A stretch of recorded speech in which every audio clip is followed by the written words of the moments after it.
I am up in the K-Hive and I'm not coming down. Okay. I'm high on coconut power. And we're coconut pilled. Yeah. And it just feels so good to feel good.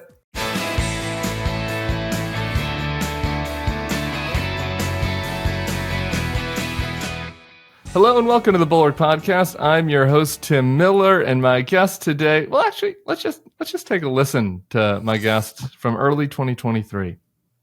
I just still, in my absolute gut, believe that Joe Biden is not going to run. And I'm like the only one in town. And I wrote this once for the Bulwark, twice for Real Clear between July and November. I've written this 3 times. And no Democrat will talk to me as a result because I'm the big bummer. There she is, the big bummer herself, A.B. Stoddard. Welcome back to the Bulwark Podcast.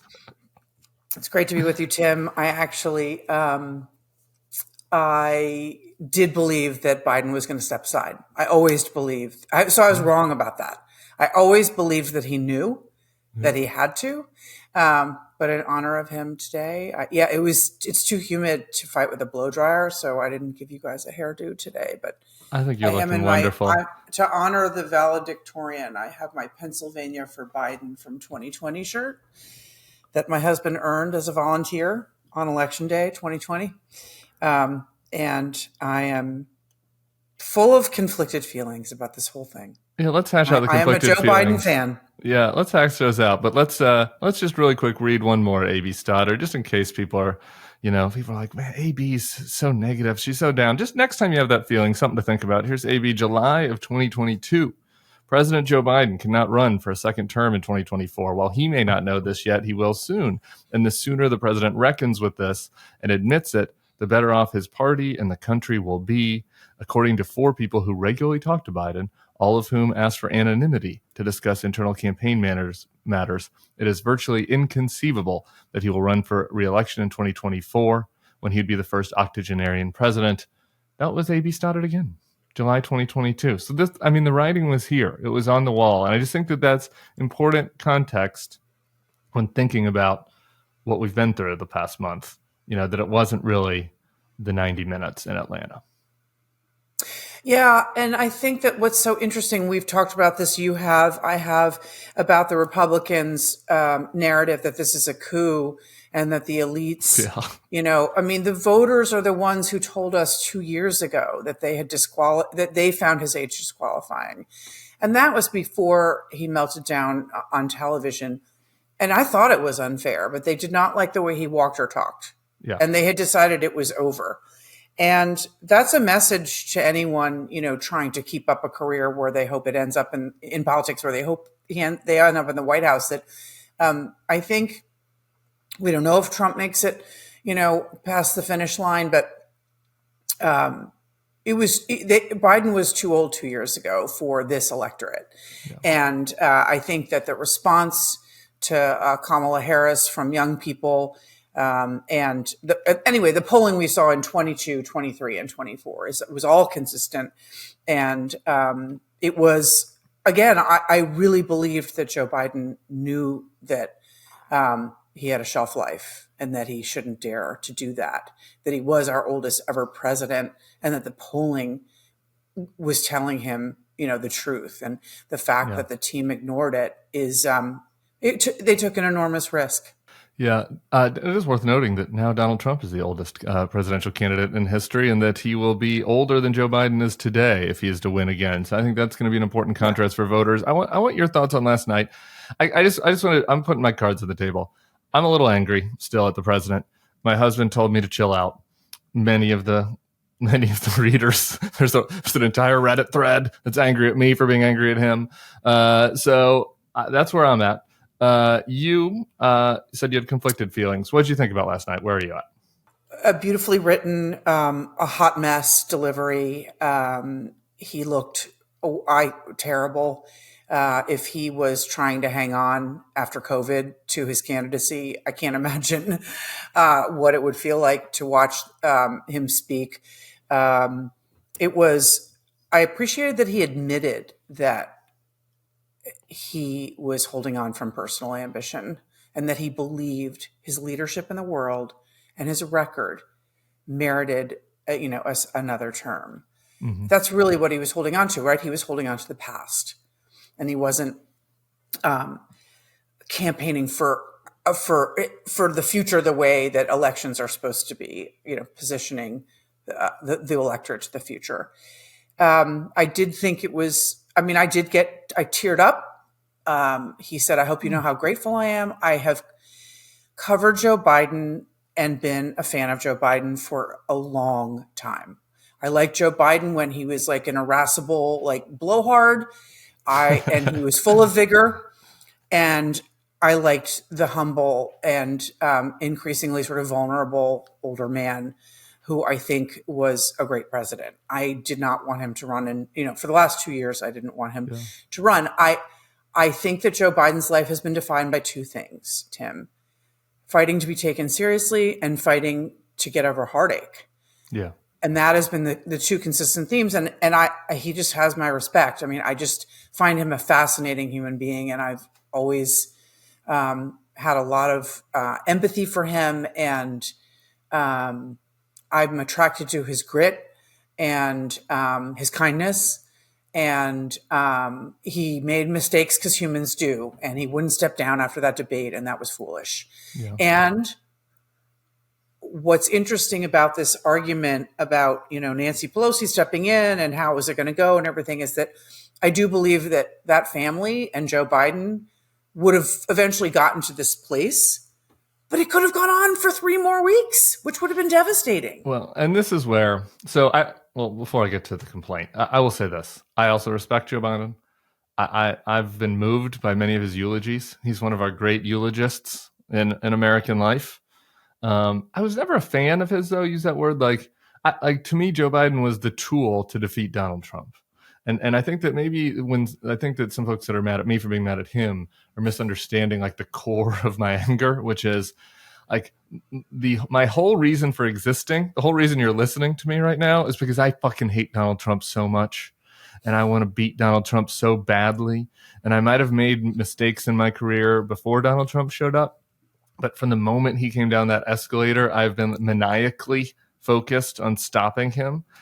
And Joe Biden, his mistake, the hubris in this case of thinking that he could go on, nearly reelected Donald Trump. Yeah. And he would have been singularly responsible, I guess maybe him and Jill, for it. Yeah. And had his team not fucked up, it wasn't like he was coming to this term by himself. Has his team not screwed up and scheduled that debate, we would be walking headlong into this podcast would be me and the Princess of Darkness, the bummer, AB, talking about how we're planning for 2025 and whether we're moving to Uruguay or what the resistance is going to look like. Yeah. Had his team not made that mistake, he wasn't coming to this on his own. And so I'm sorry, but as somebody for whom the defeat of Trump is the goal, not the support of any particular Democratic candidate, I'm still mad at him. I'm mad at him. Maybe I'll get over it in a couple months, but I just right now, I'm not there on the valedictory. I'm happy that you gave him a valedictory, and I do think he's a good person. And the heartache, my heart aches for him. But that's where all this emanates from for me. Every single word you said is true, and it was incredibly reckless. It was vanity and hubris at that point. I mean, you don't have that debate and then sit around with your wife and son and say, I must go on. That is by definition hubris and vanity. Yeah. And risking the American experiment is absolutely reckless. And I feel that anger. Yeah. It's just that if you've ever hung out with Joe Biden, you would love him too. And I've hung out with it. I've spent a lot of time with him. Is why Lindsey Graham, everyone can look up the video of him bawling, trying to get through. Yeah, that was my friend Scott Conroy did that intervio. Yeah. Oh, really? His description of how, if you don't love Joe Biden, you're not a human being. I mean, so anyway, and I'm mad at Hunter. I don't think Hunter's a great person. And then I found myself on Sunday reading Hunter's statement in the morning. I see a Tim Miller tweet saying serenity now.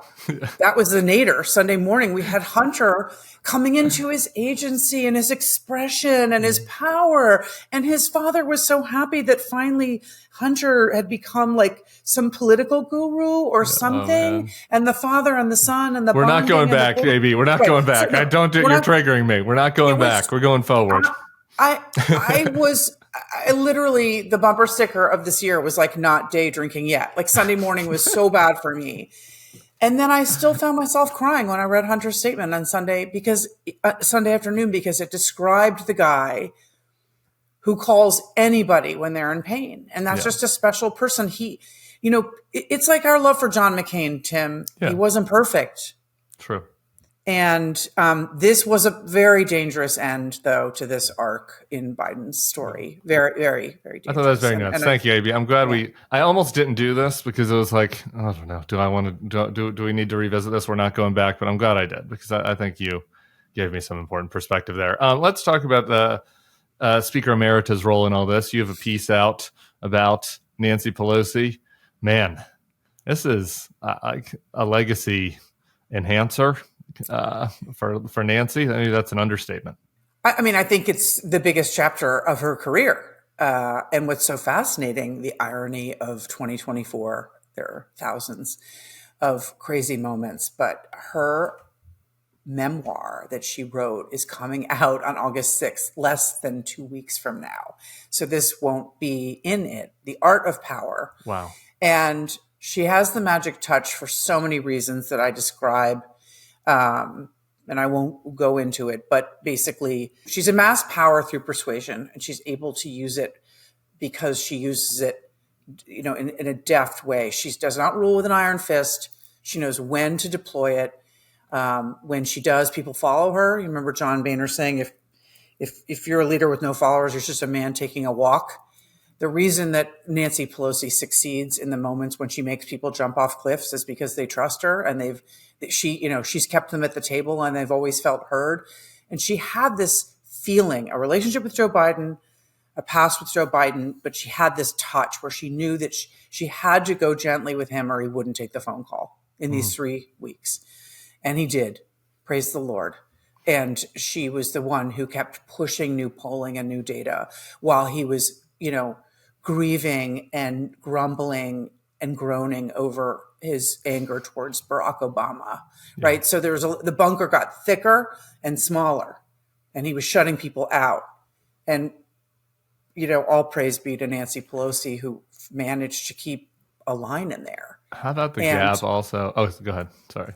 And also just do this like public-private pressure campaign in this really, savvy and shrewd way. I mean, we have her to thank. Again, I think he would have gotten there because he would have been publicly humiliated more, but we would have lost precious time. God bless Nancy. How about the gap between her and Mitch McConnell? I think that's worth sitting on because all of my former Republican friends and your friends in the conservative writing world, there's always this aura around McConnell. Oh, he's a killer. He's so savvy. He's looking 3 moves down the chessboard while you're not. And, you pointed out that McConnell, for all as savvy as he is, let a C-rate real estate man and reality TV host end his political career, while Nancy is essentially the inverse. That's something. She had the nerve to push a president of her own party off a ticket. I mean, that she did that because she does not care what will happen to her next. She thought it was right, but she had the tools to do it, and she knew how to do it, when to do it, and she focuses only on winning.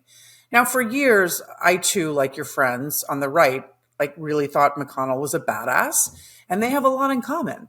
They don't care what people write about them. They don't care what people say about them. They don't use lofty rhetoric. They just can get it done. And they do it mostly behind closed doors. And they do it by being really effective at the care and feeding of their members, something McCarthy thought he was really good at, but he didn't really, in the end, he wasn't really great at it. He was good at sort of raising money for them and jumping around and taking their texts, but he didn't have the cohesion that McConnell and Pelosi do. So in a lot of ways, their careers, their leadership has sort of mirrored each other until February 13th of 2021. And that was the epic fail of Mitch McConnell that we're still dealing with. Yeah. Speaking about angry. Yeah. And again, and also a contrast between Biden and Mitch, as annoyed as I am at Joe Biden at the moment. Fuck Mitch McConnell. I mean, Yeah. there will be no mixed feelings or no eulogizing for Mitch McConnell for me, because at the end of his career, because he could have stopped this. He could have stopped this. One more line. I just loved this from you. It was trademark Pelosi, cheerful and blunt, but also layered, championing a woman's rise, but prioritizing victory above all else. So Nancy. Yes, I've covered the Hill forever, and I've watched her so closely because she's a source of fascination for me. She had 5 children and then went on to this historic career. Yeah. She's one of the most powerful people in U.S. political history, and she does this. She's always peppy and always up, and she always has the optimistic message. She never despairs in public. And she doesn't really in private. She's blunt. Often she'll just, she'll say the thing that no one else will say. And she's all business. But then her endorsement of Kamala Harris was so interesting. She said she endorses her with the I don't have it in front of me. It was like with great optimism and boundless optimism and enthusiasm or something. And then she was like, with personally political, my endorsement of her is official, personal, and political, which is really like that she thinks of herself as like a triumvirate. It's like God, the Son, and the Holy Ghost, the Father, Son, and Holy Ghost. But it's also like a reminder, this is politics. Like not just it's official now, I waited 24 hours, but personally I also know Kamala. It's like, and it's political. It's also political. I do love that. It's just vintage. One more shout out to Nancy while we're doing odes. Catholic, went to Trinity, not an Ivy Leaguer, and was the earliest advocate for gays and for dealing with the AIDS crisis of anybody, even when that was not cool among Democrats. Obviously, she's from San Francisco, so had a personal tie there, but still, shouts. You didn't have to. There were definitely San Francisco Pauls that were on the other side of that. Let's talk about Kamala. I want to really focus on. We've been very bullish on Kamala here so far because it's been a good 4 days, but I want to talk about one of the things that I have some worries about. But I guess before we do that, we haven't heard from you about it, AB. What do you how bullish are you on Kamala here first 4 days in? If anyone has listened to me this week with JVL and Mona and Bill, I am up in the K-Hive and I'm not coming down. Okay. I'm high on coconut power, and we're coconut pilled. And it just feels so good to feel good. At the same time, I will say I had no faith that she could get the bounce that she got. Now we have to be sober about this. I'm still nervous.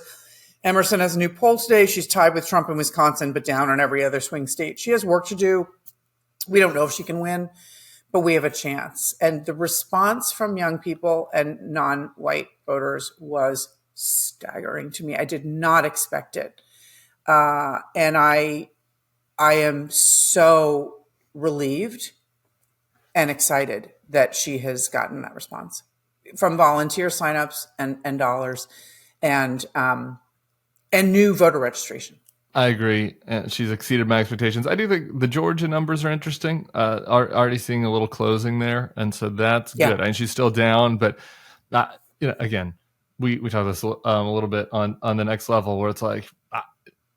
She could definitely still lose. I mean, it's but the difference between the path we were on is that there were states like Georgia was off the map for Joe Biden, like not on the map. I mean, they probably wouldn't have even advertised there, and that was how bad it was looking. And so, there is a substantive change now in how the map looks to kind of reopen it, give more possibilities, more lanes. Georgia, North Carolina, and Arizona kind of stand out as opportunities there. Here's the negative, though, in those states. I want to play a little bit of an ad from Dave McCormick, Davos Dave McCormick, one of the most detestable people running for Senate this year. It was so poignant or so potent that they borrowed it for Trump's speech in Charlotte. They played it before he came on stage during the pre-show. So I think that tells you a little something about where these guys are going. Let's listen. nonpartisan GovTrack has rated you as the most liberal senator. I am prepared to get rid of the filibuster to pass a Green New Deal. There's no question I'm in favor of banning fracking. Would you ban offshore drilling? Yes. What is the solution for voters in the fossil fuel industry? Giving the workers an ability to transition. We're not going to treat people who are undocumented across the border as criminals. That's correct. Raise your hand if you think it should be a civil offense rather than a crime to cross the border without documentation. She raised her hand. Yeah. Is that a position you agree with? And we need to probably think about starting from scratch. Outdated, it is wrong-headed thinking to think that the only way you're going to get communities to be safe is to put more police officers on the street. Would you support changing the dietary guidelines? Yes. The food pyramid. What people Yes. to reduce red meat specifically. Yes. People who are convicted in prison, like the Boston Marathon bomber, on death row, people who are convicted of sexual assault, they should be able to vote? I think we should have that conversation. We have to have a buyback program, and I support a mandatory buyback program. So for people out there who like their insurance, they don't get to keep it? Let's eliminate all of that. Let's move on. I am opposed to any policy that would deny any human being public health, period. Okay. So initial reactions. Yeah, so I was very impressed with this ad. I remember covering that campaign, and I did not think that I know she had some good crowds, but she was a bad candidate. I watched her closely not do the work on healthcare, which at the time was the most important issue in the Democratic Party. And she was on took 4 positions on Medicare for all. Let's get rid of all. And she flipped, she flopped. She didn't know what she was doing. And it was unserious. It was as if someone had told her, you should just run for president because you're fabulous. But she had not done the work. And what that showed was, it was really obvious. Anyway, so I think that Bill and I talked about this yesterday. I think she has to do some kind of 60 minutes one time where she takes all the hits. And on some things she should say, I've literally changed my mind. Yeah. I think she needs to take a pass on fracking and say, I've evolved, eat it. And then on other things, maybe she wants to massage them. Now that I've been vice president, et cetera, whatever. Yeah. But she's going to have to address them. I think trying to dodge this is a mistake. Because like you said, it will now be that everyone, is talking in the Republican Party about how this is the template ad. Every candidate can use it. And that's why they used it at the Trump campaign. So at the Trump rally. So it's important that she address those things. Looking at the electorate, however, what Harris is going to be able to do is create new vote that Biden and Trump couldn't get. If you're with Trump and you want to be with Trump and you're obsessed about the border, you're not going to be convinced. You're going to vote for Trump, even if you're not in the cult, if that's your thing, that you just think about the border all the time.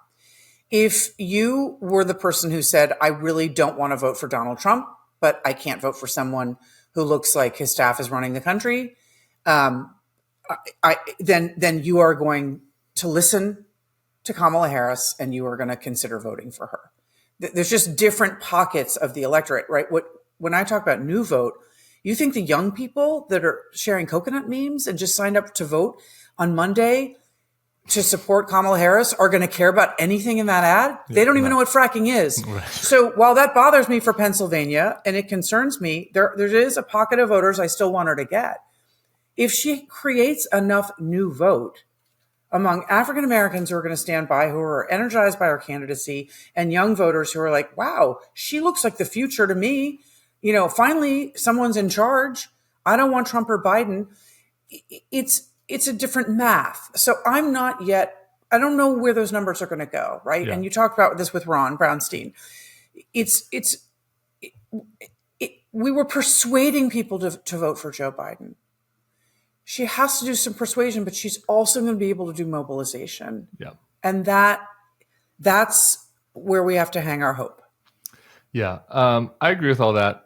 The California liberal thing, I think, is going to be the most potent argument against her. The other area of hope I have is that in unpaid media, the Republicans are going to be unable to help themselves from doing all of the racist and sexist attacks. And there's literally a guy on Fox that called her the original Hawk Tuah girl this week, which is about as yucky as it gets.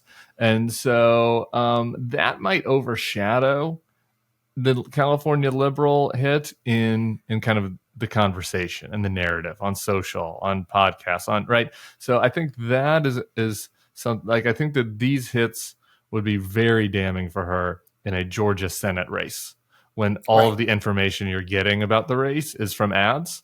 In a presidential race, like, ads are kind of a supplement to what is happening, because everybody's talking about the race. It's on sports podcasts and fashion, TikToks and like so the thing that worries me about it, though, still is I keep hearing, I think it was Caputo that said this to me, that Fabrizio, the Trump pollster, said, well, the easiest path to victory is Georgia and Pennsylvania. And I just, that just hangs over my head. And I just keep thinking about that. And I look at that ad and I'm like, there are a significant number of gettable Romney voters in both of those states. That some of them are gettable because they're got already, because they're us, right? Some of them are not there. They're Wall Street Journal viewers. Maybe they still watch Brett Baer's show. They don't like Trump, but they got there for Biden in 2020. They were backsliding. They live in the Philly suburbs. They live in the Atlanta suburbs. Let's just be honest. It's mostly white, college educated dudes. Their wives are voting for Kamala. Even some of the wives, though, like, can those people be brought over for her? And all of a sudden, the Republican Voters Against Trump project is very important again. It was a little less important. Joe Biden's main issues were with the younger voters and the Democratic coalition.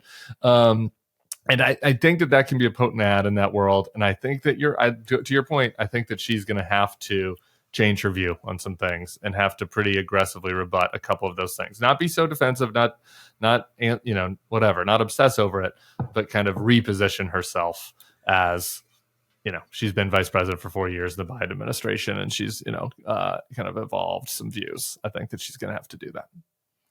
And then I don't know if you have any other thoughts on that, but I think it also ties to our next conversation, which is the VP choice. I think the Democrats have to try to go at Trump's criticisms of her as this radical liberal on prosecution and crime, particularly because he's trying to have it both ways.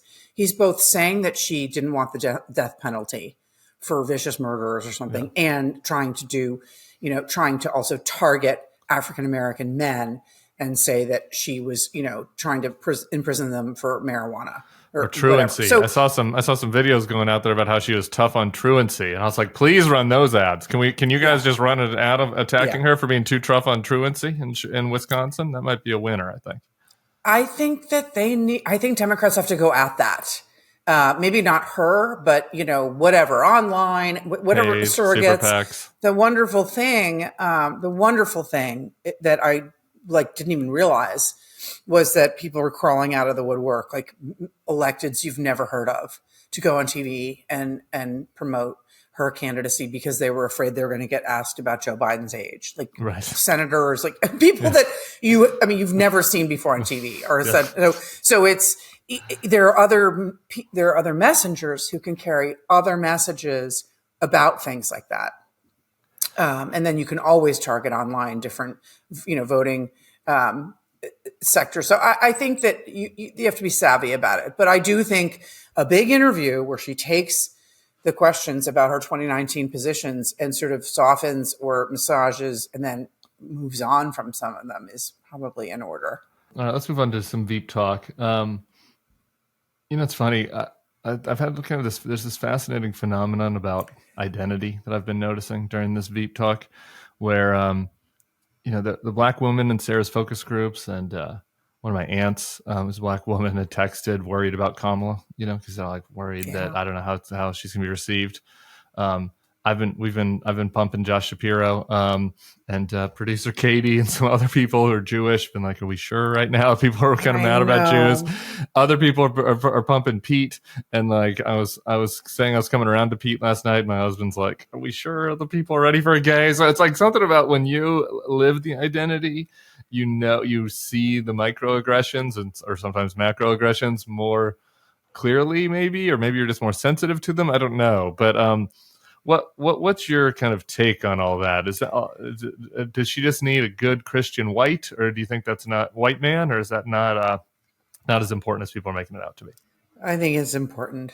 Yeah. And as a woman, I just laugh when JVL and Bill say, "What about a woman ticket, girl power, Whitmer?" There's no universe in which that would be possible. You want to take that video of Bill Kristol and give it back to 1994, Bill Kristol, and be like, "Here's your future, Bill." I know. That's really wonderful, actually. So yeah, Will Selber, our colleague, who contributes now but was our military fellow, and I were texting yesterday, and he was saying Tammy Duckworth, we just can't do another woman. It just is not. So I hear you and I feel you, and it makes me actually really sad to think that Black voters who are socially conservative but Democrat would not support Pete Buttigieg because he is gay. It makes me sad that there's enough anti-Semitism that Trump and the right can stoke that could be a threat to Josh Shapiro helping her win. I want Josh Shapiro because I think it makes the most sense of anybody else. I love Pete Buttigieg. I will never not love Pete Buttigieg, but I want Pennsylvania. So my head goes to Shapiro. Okay. Let's take these one at a time then. So Shapiro, because I think the Shapiro thing cuts both ways. So you had the Bibi speech yesterday in Congress, which included some lies, I would have to say, quite a few lies. I'm not here to fact check everything in the Bibi speech since I haven't been to Gaza, but definitely some lying was happening in Congress yesterday. But then outside the speech, you had, flag burning. We free speech, it's America, but just putting our political hats on. You had vandalism of monuments, some pretty gross signs, some anti-Semitic signs in these protests. And so unfortunately, you have to think about Josh Shapiro in this context because he's Jewish, because he spoke out about the protests. And I just kind of balance, is the risk of having some of the people that are on TikTok excited about Kamala being upset, is that offset by the fact that maybe it'd be good actually to have Shapiro, who's very deft in talking about these issues, kind of calming down those voters we were talking about earlier, the Philly suburb, Atlanta suburb type, kind of red dog swing voters. I don't know. Where do you fall on that question? So that's what I said to Mona, was that I thought that he could speak to the center of the electorate about the very complex, conflict in Gaza and the many sides to it, and he can speak fluidly about that and make the case to the center of the electorate that they are going to have a balanced policy on the Middle East if they win, and they're in the White House. I see the appeal of that.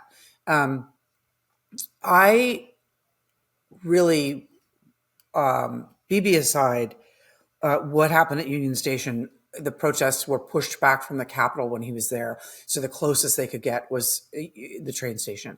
And what happened there was disgusting. And I saw Capitol Police pushed to the ground. That's not peaceful protest. And Hamas is coming is free speech, but taking down the American flag and burning it, it just makes me really angry. And it's something I think that Biden and Harris should address. I have mixed feelings about her skipping the speech. I understand why many members of Congress did, but even if she has her objections to his execution of the war, I feel that maybe she should have, as the new presidential candidate, been there, because it was her duty as president of the Senate to do that, not a duty of the president of the United States, however. But this is a very, very this is a hornet's nest. I know that. And so because this hornet's nest, this is my thing with Shapiro, is like, isn't lowering the salience of this issue best? Like, we're just being purely Machiavellian here, okay? Like, I'm taking out all of the moral implications of the conflict. Like, is putting him in there, will it raise the salience of this issue in a way that's unhelpful? Where if you choose Roy Cooper, which has its own problems, like, nobody's going to talk about Gaza that day. But if you choose Josh Shapiro, people are going to talk about Gaza. You're absolutely right. It absolutely does. That's concerning. No question. It's a risk. The other side of it is positive. I think there are tons of positives of Josh, and I do wonder if kind of having a in the way that Kamala, just as a visual, like her walking down the stairs from the plane to greet those two girls. Did you see that when she was going to Wisconsin, like in her first campaign event? Just she didn't say anything. No, I didn't. No. So she flew to Wisconsin for the campaign event, and cable news has the like visuals. And she's walking down the long stairs, and she gets to the bottom, and there's a black woman with two girls that she's greeting, and she leans down. And you can't hear anything, right? But it's just like that image itself is just like, wow, that is future, that is powerful. Yeah. And Shapiro, in a way that Roy Cooper is not, kind of supports that. That image. Yes. It's a young family. Yes. It's future. It's page turning, and also it's in some ways to certain kinds of voters. I think particularly Jewish voters or people that are big supporters of Israel. It's like, just without even saying anything, it's a visual thing of like, wait a minute. Yeah, don't worry, we're not on the side of the people burning the flag. And so like that's the other side of the coin. Yeah, and that was the appeal to me, that he could speak really fluidly and really eloquently to the complexity of this, to the center of the electorate that might have been critical about what they see on the left. Yeah. And as a Jew, and I just that was the appeal to me. And I also agree with you, just as an optics thing, he's much more tomorrow than Roy Cooper. I mean, it's just much more. So I have a little buzz that Roy Cooper is being more seriously considered than maybe he's been talked about. So I just wanted to add him to the convo today. Do you have any deep thoughts about Roy Cooper? No, just about North Carolina. So I understand that the Democrats, and I know that you did this your whole career, Tim. I mean, you look at how they're spending money, the parties, and you're like, a couple of months ago, the Democrats thought that they could put Florida in play because abortion would be a ballot initiative is going to be there. I mean, that was a joke. And I understand the temptation. There's a lot of black vote in North Carolina. I understand the temptation. Crazy governor because candidate. Mark Robinson, because Mark Robinson is crazy, to believe they can flip it. I could be wrong. It's just that I want the resources right now to go to the 6 states, not the 7th. Yeah. And I don't know if Cooper gets you the state. Yeah, that's an interesting point. The way that Shapiro gets you Pennsylvania. Yeah, my issue with Cooper is just going back to the optics thing. Like, we're just doing Roger Ailes here. We're just doing TV picture. Balloons are coming down on the stage. The Shapiro thing is a different look.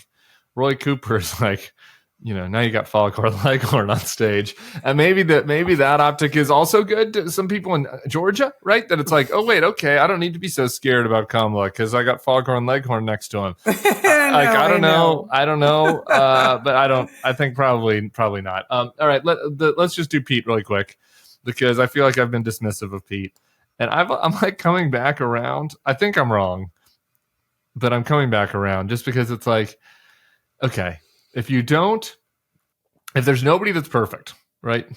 If Hamas had never attacked Israel, then Josh Shapiro would be perfect. That is not fair for Josh. It sucks, but it is reality. So, but they did, and we are where we are. So, if there's nobody that's perfect, why not just pick the person that's the best on TV and the best on the stump, and who's going to be the best at making fun of JD Vance? Why not just do that? I was told that he has a problem with the base of the party. Yeah. I don't know if the excitement of Kamala can break through to the church-going black voter who is 69 years old, who doesn't think that a gay man should be vice president. Yeah. He is my family favorite. There's going to be, I just want to defend you really quick. As a gay, I can say this. it just is. The focus groups aren't great. Okay. And it's not just black voters, it's men of all races, but the all black focus groups, it just happens. Like, this is just a fact. Like, when you have a focus group of black men and you ask them about a gay candidate, one person will say, not cool for me. And then other people will kind of be like, yeah, I'm worried about what other people think. It's that thing that it's the thing that you would hear, about Barack Obama in focus groups of white. Like, I'm just worried about what my neighbor thinks. There's that. Like, but that it's just not great, and it's not great among men. The bro vibe. I mean, he had Hulk Hogan at his fucking thing for a reason. Like, there is a non-racial component that's just we're not all the way there, I guess. That said, he's pretty good, and suburban white ladies like gays. Suburban black ladies like gays. Suburban ladies of all races like gays. So I don't know. Anyway, it's not. It's Pete stands out because he is a singular talent. He is so brilliant. He just exudes empathy and calm and kindness and humility while being brilliant. And I think I think most Democrats would say, I trust him the most with the nuclear codes and facing down Putin and Xi. And seriously, I think that this is just a thing that's in the way. And I just don't know how much erosion it would cost her. I just can't get my hands around it. But that's what I'm told. But he would be my choice. There's no question. Last thing, just about the convention of things going around it. I've been meaning to mention this. There's this horrible video of Sonya, Massey, black woman, that gets just murdered in cold blood by police in her home after calling them over. And she's like boiling a pot of water or something, and she picks it up and she says, "God will rebuke you." And it was like a positive thing, and the cop didn't understand what she was saying, and it's like, put down the pot, and then she goes put down the pot, and then he shoots her in the head. Like, it's horrific. But it's notable. Obviously, it's notable for a lot of reasons. We kind of had George Floyd in 2020 and kind of how that galvanized people. In this case, it's in Chicago. And so I don't know. We've been totally consumed by kind of the politics of all this over the past few weeks, but there are kind of these social justice issues, not just Gaza, but police violence that might be propping up in Chicago. I'm just wondering if you have any kind of thoughts about how that could play.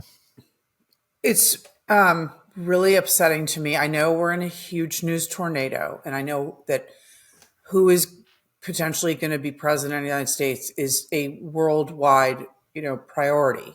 I get that.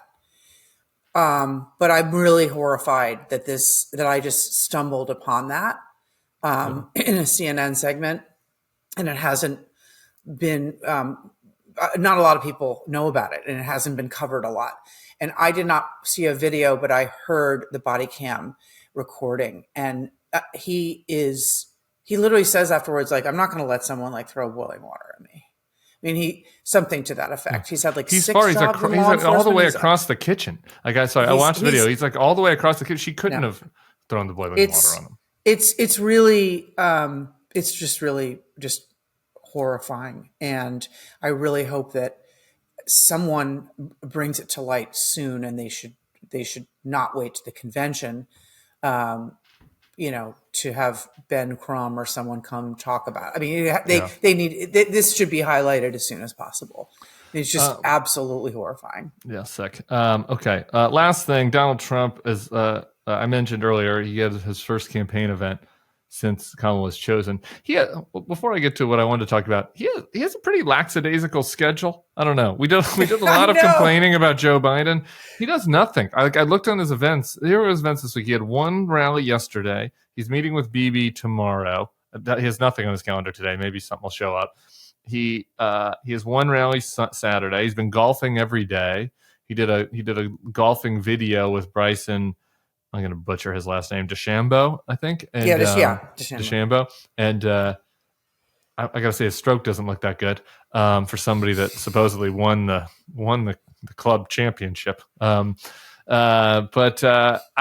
he's not doing fucking anything. And I think that this is a sleeper advantage that people who don't like do the day-to-days of campaigns might not have sunk in yet. That like Kamala's going to be working, and like Trump was golfing and Biden just was also presidenting and moving much slower than he has in the past. And so it was kind of parody. It's no longer going to be parody on candidate activity. So there's something to be said for that, I think. I agree. I think that her bounding around the country, doing all these energetic events and with enthusiastic crowds is obviously, we didn't have that with Biden, and it's going to make a huge difference. On his campaign appearances, what upsets me, I know we followed online. You watched the entire thing, which I can't believe you have the stomach for. I just feel if you listened to him last night, that's like a whole campaign speech in and of itself. I know she will not do that. She's going to take the high road and do her stump. But that, I want some VP or other messengers like amplifying that for the American public now, every day. I mean, last night was it was just completely off the wall. Hannibal Lecter, I tried being nice because I was shot, but I'm not going to be nice anymore. On and on about. Let's just listen to that one really quick, and we'll keep it going. Jason, we have that. I tried being nice audio. I was supposed to be nice. They say something happened to me when I got shot. I became nice.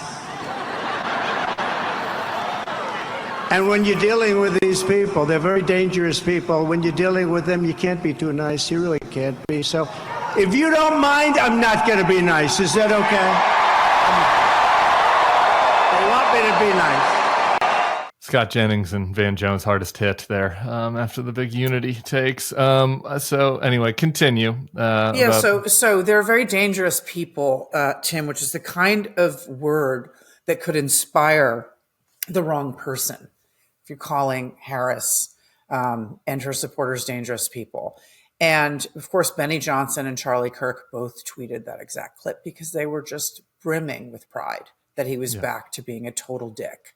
Yeah. So great. I just, the thing about these rallies, as we know, is they sort of like burst onto Twitter and some stuff is shared, but most of the country's not on Twitter and life moves on. And only the faithful know what happened at the rally. And it's just frustrating. That is his campaign. And it needs to be, digested and amplified. And I'm waiting for that. I mean, I know Harris HQ or Kamala HQ or Brat HQ sends out the videos, and that's great. But I need my mom and other people to know what he is saying at these events. That's my, as we look to these 16 weeks like that, it's essential. Yeah. His convention's over. Yeah. Everyone knows that he was shot, but how many people are going to learn that he said that last night? So it was weird. I will say, I'm not doing any conspiracy mongering here, but Chris Wray, did you see that? Chris Wray at the FBI testified yesterday that we still don't know if it was a bullet or shrapnel. Yeah. I think the way they've handled this has been very strange, and I'm not making any conspiracies. I'm just as a process matter, like there should be press conferences about this. Like the presidential candidate was shot at, like, after Hinckley shot Reagan, like I was a baby, but or maybe I wasn't even alive, but I've seen the videos of like the press conference that's happening outside the hospital, right? Like you answer questions, the doctors do. That whole thing has been very strange. Okay. I need to piggyback on that. This Please. Is like an obsession of mine. Oh, great. We always, the guys come to the driveway in their white coats, the doctors, and they tell us everything. Yeah, right. We know nothing about his wound, nothing about what happened. This is insane. And if the media is too intimidated to knock on the door, Sanjay Gupta of CNN, to my knowledge, is the only person who's like raised this point. If the media is too intimidated because they think Trump's going to be president next year, to like try to beat this down and find out, like I'm just furious about that. Where are the Pittsburgh why does he get a doctors? pass? Yeah, thank you, AV. I agree with that. I'm glad you're saying that. The whole thing is strange. All right, last thought on Trump's rally. I agree with everything you said about the content and how people need to be seeing it more, and full court press from Kamala, Brad HQ. Just armchair psychologizing though. I will say this. And maybe this will leave people with a happy note on a Thursday. I've been watching his speeches. And in the period between the debate and the assassination attempt, he was still Trump, right? I'm not saying he was a changed man, but he was lighter. There was jokes. It was a little more jokey. You could the confidence. You could just see like you can see the confidence in a showman, and he had it. The crowd work. He still did his crazy stuff. He still did his conspiracy stuff, and he still did his angry stuff at times. But the general vibe was a little bit lighter. Was the man that thinks he's winning, that thinks that things are turning up Trump. And then the vibe at the convention was a little melancholy, right? It was like the shooting attempt, and you're like processing all that. The vibe yesterday was back to fucking angry. It reminded me of the rally, which was also in North Carolina, I believe, where they did the send them back chant. Like it was a rabid crowd. It was Trump was angry. His carriage was angry. And that makes me think that Grandpa's been watching his stories on TV and is a little unhappy that somebody else is getting attention. And that he all but said that.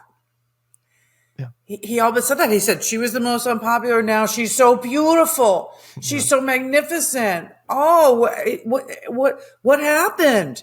And he's bitter and snarling and jealous, maybe a little pissed off and jealous and he's panicked, I think. But I think people should feel good about the fact that Elon is now pretending he's not going to give him $45 million a month, maybe because he thinks Trump will go down. Kamala has had the best launch of anyone ever in politics overnight, and nothing's gone wrong for her. And I just think that Trump cares about ratings. He talked about his convention last night. The ratings. What a great convention. The ratings. All he cares about is ratings. And he doesn't know that people watch things on their computers. So he is just, I want people to go into their day knowing that the full Kamala mania, say goodbye to Joe Biden, Hollywood, maybe a surprise appearance from Beyonce, whatever goes down at that convention is going to give this guy, he is going to be at the nadir of misery that he has not felt in so long, because it's all he cares about. And the DNC was supposed to be a bomb. It was supposed to be a funeral. No one was going to come. Maybe they would have had to cancel it. Yeah. Just tell Biden to give another speech from his little office if he was the candidate. And now it's going to be this complete palooza mania of excitement, and it's just going to kill him. Well, you aren't a bummer today, AB, reminding us of jealous Trump. Thank you for coming on the pod. We will see you soon. You're looking great. It's great to be with you, Tim. We'll be back tomorrow. I'm excited about the guest tomorrow. We'll be back tomorrow with a good one. We'll see y'all then. Peace.